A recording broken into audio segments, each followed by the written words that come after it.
दिल्ली के मुख्यमंत्री अरविंद केजरीवाल ने बीते कुछ दिनों से दिल्ली में बढ़ रहे कोरोना संक्रमण के मामलों को लेकर आपात बैठक बुलाई, जिसके खत्म होने के बाद मुख्यमंत्री ने डिजिटल प्रेस कॉन्फ्रेंस करके पत्रकारों को बैठक के विषय में जानकारी दी। इस बैठक में स्वास्थ्य मंत्री सत्येंद्र जैन समेत दिल्ली के मुख्य सचिव और स्वास्थ्य मंत्रालय के सभी आला अधिकारी भी मौजूद रहे। बढ़ते कोरोना के मामलों के अलावा दिल्ली सरकार ने एक और समस्या के बारे में बताया कि राजधानी में लोग ठीक होने के बाद दोबारा सांस लेने में तकलीफ समेत कई तरह की परेशानियों का सामना कर रहे हैं। इस प्रेस कॉन्फ्रेंस में मुख्यमंत्री ने माना कि 17 अगस्त के बाद से दिल्ली में केस बढ़ रहे हैं। हालांकि उन्होंने ये भी कहा कि इसका मतलब यह नहीं कि दिल्ली में कोरोना की इंटेंसिटी भी बढ़ रही है।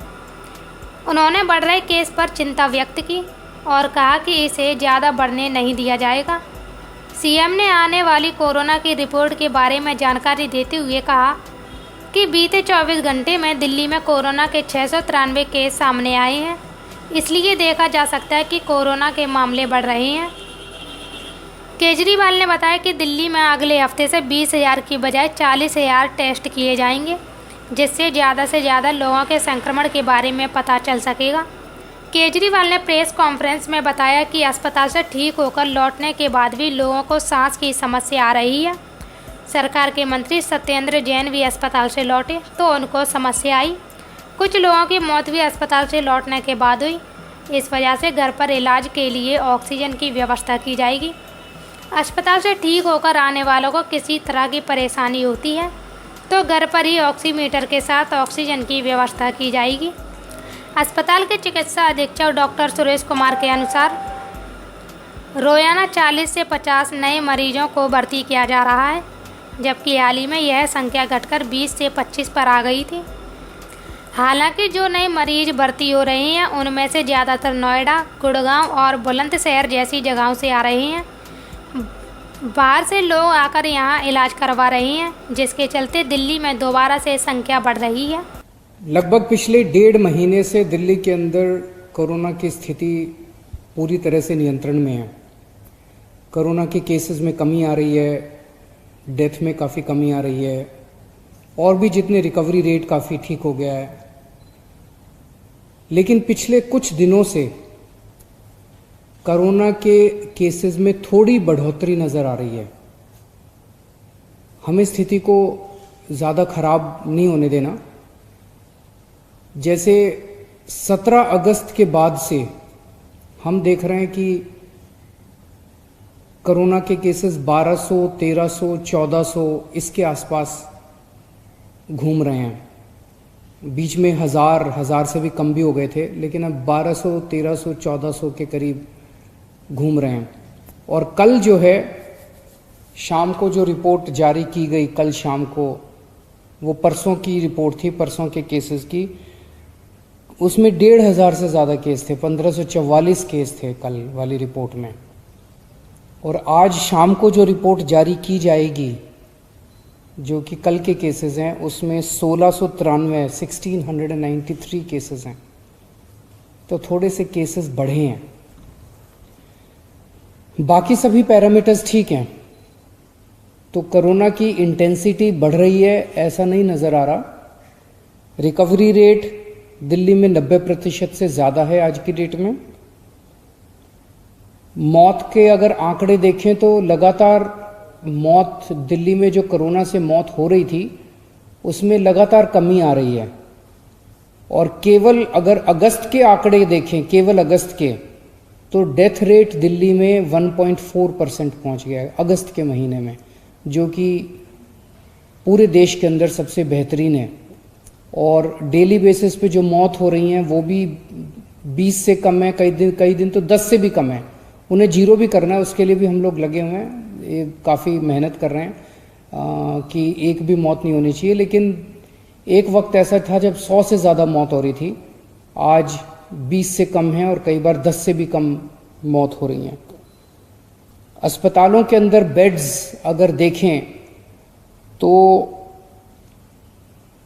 आज सुबह तक 3700 के करीब बेड्स टोटल ऑक्यूपाइड थे, जिनमें 2900 के करीब बेड्स दिल्ली वालों के लिए थे, दिल्ली के लोग पेशेंट्स थे, और 800 के करीब दिल्ली के बाहर के पेशेंट्स थे।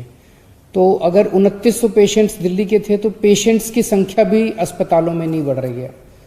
तो हम देखें तो मौत के आंकड़े भी नहीं बढ़ रहे हैं, कोरोना से ठीक होने वाले लोगों की भी संख्या लगातार बढ़ती जा रही है, अस्पतालों के अंदर जो पेशेंट्स एडमिट हो रहे हैं वो भी नहीं बढ़ रहे हैं, लेकिन थोड़े से कोरोना की मरीजों की संख्या बढ़ी है। हमारी तैयारियां पूरी हैं। आज अगर हम अस्पतालों के अंदर बेड्स देखें तो 14,130 बेड्स हैं हमारे पास हॉस्पिटल्स में, उनमें से 10,448 10,500 बेड खाली हैं। एम्बुलेंस की भी सफिशिएंट हमारे पास वो है, एक भी रिक्वेस्ट जो है एम्बुलेंस के लिए वो मना नहीं की जाती है। तो आज इसको मद्देनजर रखते हुए कि थोड़े से जो केस बढ़ रहे हैं, जैसा मैंने बताया कि स्थिति पूरी तरह से नियंत्रण में है, इसको डील करने के लिए आज हमने सुबह मीटिंग की थी। तो मैंने ये आदेश दिए हैं कि दिल्ली में टेस्ट्स की संख्या, जैसे दिल्ली में जो हमने कोरोना से लड़ाई पे काबू पाया, कोरोना पे नियंत्रण पाया, उसका एक बहुत बड़ा वो था कि टेस्ट्स की संख्या उस वक्त बहुत बढ़ा दी थी। अब हम इसको डबल करने जा रहे हैं। आज की डेट में टेस्ट्स लगभग 20,000 टेस्ट पर डे होते हैं, इसको हम एक हफ्ते के अंदर 40,000 टेस्ट्स पर डे करेंगे। हमारी स्ट्रैटेजी यही रहेगी जो पहले थी, test and isolate, test and isolate. जितने लोग हैं उनको एग्रेसिव तरीके से चिन्हित करके, जितने कोरोना के मरीज हैं उनको एग्रेसिव तरीके से चिन्हित करके और उनको आइसोलेट किया जाए, तो टेस्ट्स की संख्या एक तो डबल कर रहे हैं। दूसरा, एक थोड़ा सा नया ट्रेंड देखने को मिल रहा है कुछ दिनों से कि लोग अस्पताल से ठीक होके घर आ जाते हैं, कोरोना नेगेटिव हो जाते हैं, लेकिन उनके कई सारे सिम्टम्स दूर नहीं हो रहे, उनकी सांस की तकलीफ बनी रहती है, ऑक्सीजन की कमी बनी रहती है, और ऐसे कुछ मरीजों की कोरोना ठीक होने के बाद भी डेथ हो गई है, कुछ लोगों की, बहुत कुछ लोगों की। हमारे हेल्थ मिनिस्टर ही अगर हम देख लें, सत्येंद्र जैन साहब, हालांकि वो ठीक होके घर आ गए थे, लेकिन घर आने के बाद भी उनको काफी दिन लग गए पूरी तरह से ठीक होने में। तो सरकार ने ये निर्णय लिया है कि जो जो लोग अस्पताल से ठीक होके घर आ जाते हैं, उनको अगर सिम्टम्स हैं और ज़रूरत है, डॉक्टर कहते हैं, तो उनको ऑक्सीमीटर घर पे कुछ दिन के लिए और दे देंगे, और अगर ऑक्सीमीटर पे उनकी ऑक्सीजन कम हो जाती है और ज़रूरत पड़ती है तो ऑक्सीजन कॉन्सेंट्रेटर, जिससे वो घर पे ही ऑक्सीजन ले सकते हैं, उनको फिर अस्पताल जाने की ज़रूरत नहीं है, उनके लिए घर पे ही ऑक्सीजन का इंतजाम सरकार फ्री में कर देगी, ताकि उनको दोबारा घर पे वहाँ जाने की ज़रूरत ना पड़े।